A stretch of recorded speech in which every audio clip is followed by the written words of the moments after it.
পাহাড়ে আঙুর চাষে মিলছে অভাবনীয় সাফল্য। বিশেষ করে খাগড়াছড়িতে বাড়ির আঙিনায় দেশি বিদেশি ৬০ প্রজাতির আঙুর ফলিয়ে তাক লাগিয়েছেন এক চাষি।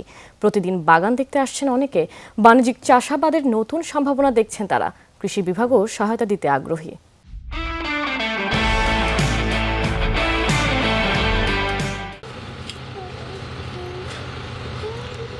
দীর্ঘদিন ধরে বিভিন্ন ফলের চাষাবাদ করে আসছেন এই চাষি। বাড়ির পাশে ১৫ শতক জায়গায় কয়েক জাতের আঙ্গুর ফল চাষ করেও সফল।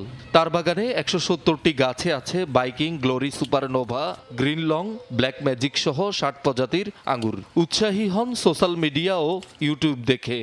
সরকার যদি আমাদেরকে হেল্প করে তাহলে অবশ্যই আমাদের চাহিদা মিটিয়ে বাইরেও রপ্তানি করা সম্ভব, অনেক সম্ভাবনা আছে এটাতে।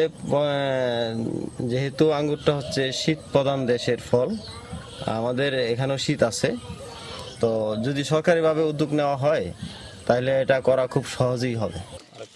আঙ্গুর চাষে তার অদম্য প্রচেষ্টা আর সাফল্যের পর অনেক চাষি, এমনকি কৃষি কর্মকর্তারাও বাগান দেখতে আসছেন।